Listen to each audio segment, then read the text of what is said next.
Welcome to another episode of Raven Conversations. I'm Joe C. Mandel, State Public Affairs Officer for the Washington National Guard. And today I'm joined by Staff Sergeant Justyn Freeman. He's with the 194th Public Affairs Wing over here on Camp Murray. We've known Justyn for quite a while. I think I mentioned when you're like a senior airman working up there at the wing. It's been a while. But you're a traditional Guard soldier. Yes. Full-time, you work at St. Joe's in Tacoma. Yes. And you're a cardiac, IC nurse. Yes.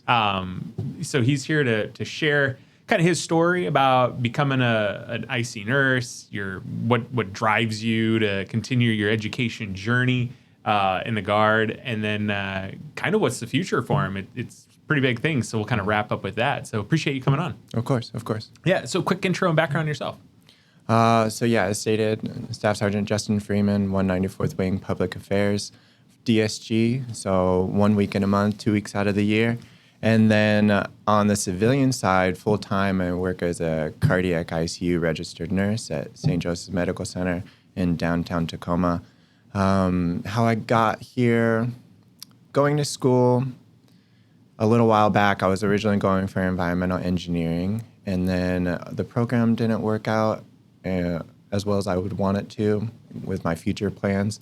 And so I had to shift gears, and I talked to some of my friends, and they had mentioned what a great nursing program that PLU had. And so I applied for the program, I got in, and I went through all 5 years, some prerequisites, and then the nursing program itself was about 3 years. And then I applied at St. Joe's and got accepted, and then I've been working there ever since. Yeah. So how'd you learn about the Guard? I was actually active duty for 6 years, and one of my previous supervisors joined the Guard.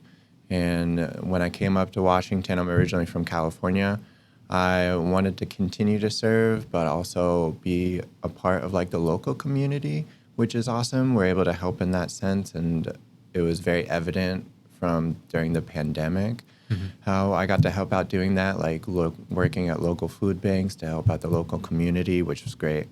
But yeah, I joined, and then it was 6 years active duty, about 6 years in the Guard as well. Yeah. So you have your bachelor's in the science of nursing from PLU. Kind of talked about how you got it, but what kind of led you into that path to working, in a hospital in the healthcare industry? I would say working in healthcare, and you can go a bunch of different ways in healthcare. There's like home health. You could work with older adults. You could work with kids. I think I chose critical care just because of the complexities of it. And every shift that you go into the hospital, it's a 12-hour shift. You never know what you're going to see. So every day is new. Every day is constantly changing. You have the same layout, but the patients are completely different. Everybody's different. Everybody has their own experiences, their own background. So it's very dynamic, and you just stay on your feet. You're constantly moving, and it's great. It's a good work experience, and I really appreciate the team that I work with. How have you found being in the Air Guard helpful, with your full-time career?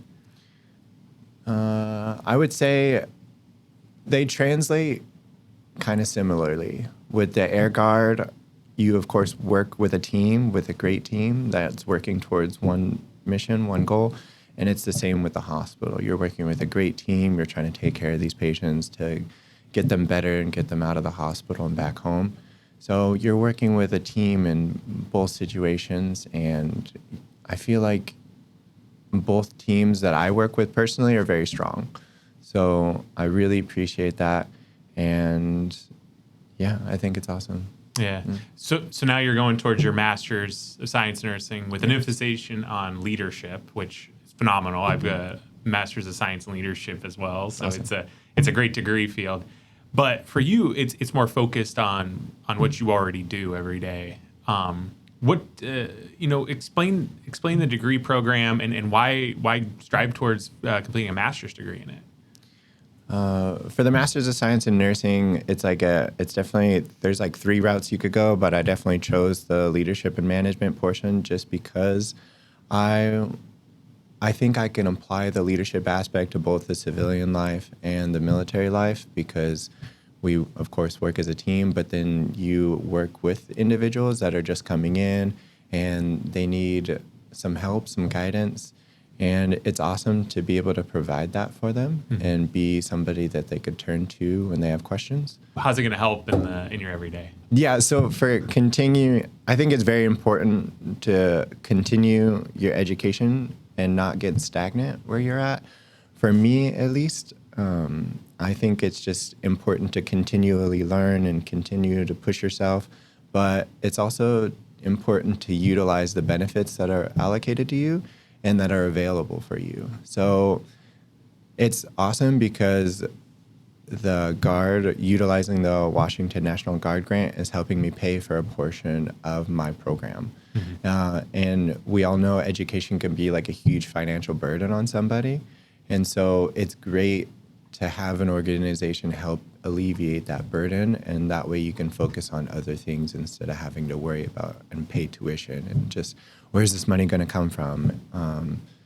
Yeah, it's just awesome in that sense, and I think it's kind of wild to have all these resources and just all these benefits that are allotted to you for being in the military and for making that sacrifice, that you don't utilize them. So yeah. I think it's super important. Yeah, no, couldn't agree more. I think education benefits are critical for guardsmen to use. I think you had said it while we were kind of chatting. Use the benefits when they're available and don't let them go to waste. Yeah. So I also think it's super important that those who have been in emphasize to those that are coming in, and maybe even those that have been in for a little while, that they have those benefits, because sometimes it gets kind of lost in translation. Like, of course, during BMT, they'll give you like all these lists, like, yeah, you're allowed this and this and this and this, but sometimes people just space out. And so even with those around you, since we are a team, it's important to emphasize what is allotted to you and what's out there, what you can use. Yeah. So currently you're a drilling guardsman who is in public affairs, but you've talked about transitioning. You're starting that process over to commissioning. Yes. That's a fantastic thing, but you're going to move to the medical group, the 194th Medical Group, in the hopes of working over there. Kind of talk about that process and what that looks like for you. Yes. So I'm trying to commission into the 194th Medical Group as a registered nurse, and it's like right across the hallway from the current job that I work at.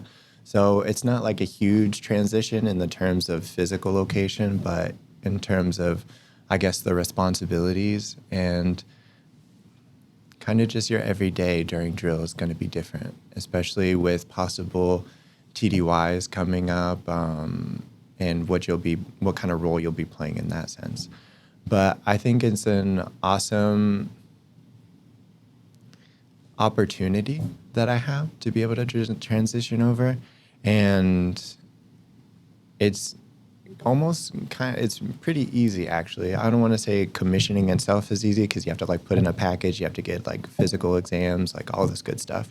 But switching like paths and kind of like switching roads, I guess, is actually a lot easier or a lot easy in the Guard just because of all the opportunities that you have. So I was during public affairs, we've had a couple of people that wanted to go like say intelligence squadron. And so they had a couple openings there and they put in for it, they got accepted, they went to the school, and then we were just able to pivot that way.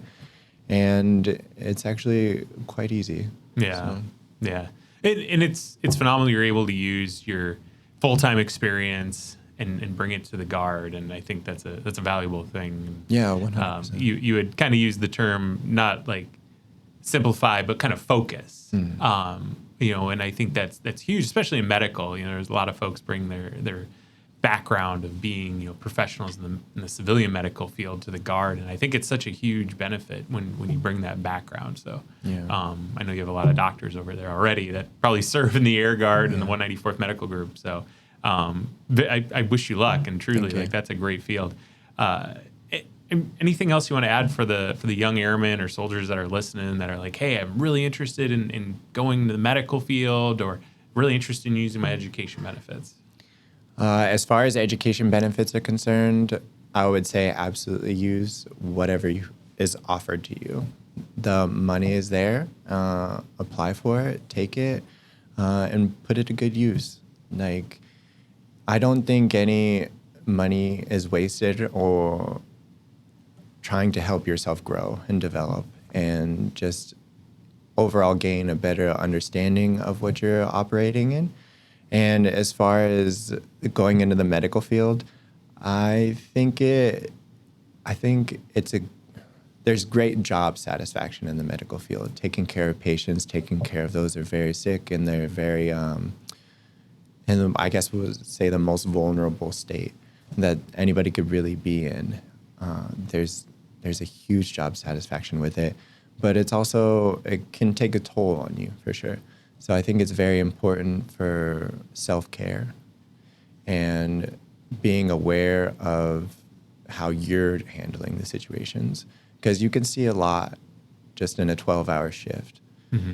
And so it's super important to be aware of yourself. And I think what was the saying? If you don't take care of yourself, you can't help take care of other people. So that is huge for me. So self-care is very important. And if you're going to go into the medical field, definitely check out the route you want to go beforehand, because critical care is not for everybody. Med surg is not for everybody. Working with older adults is not for everybody. But you don't have to, just because you pick something and you said you were going to do it, examine it first to go get some experience in it, get some practice. And then if it's not for you, just shift gears. Yeah, no, that's great advice for anyone. If you're interested in learning more about the Air Guard benefits, we can definitely put the information in the notes. I'm assuming I can get with you and we can figure out who you talk with on the Air Guard side. In the Army guide, it's a little different. Yeah. If you're interested in the medical service corps or working in the Air Guard or Army Guard medical field, we can put the information in the notes as well. If you have any questions, leave them in the comments. If you like the video, give it a like and make sure to subscribe. Justyn, we appreciate you coming out. Of course. Thanks for having me. Appreciate it.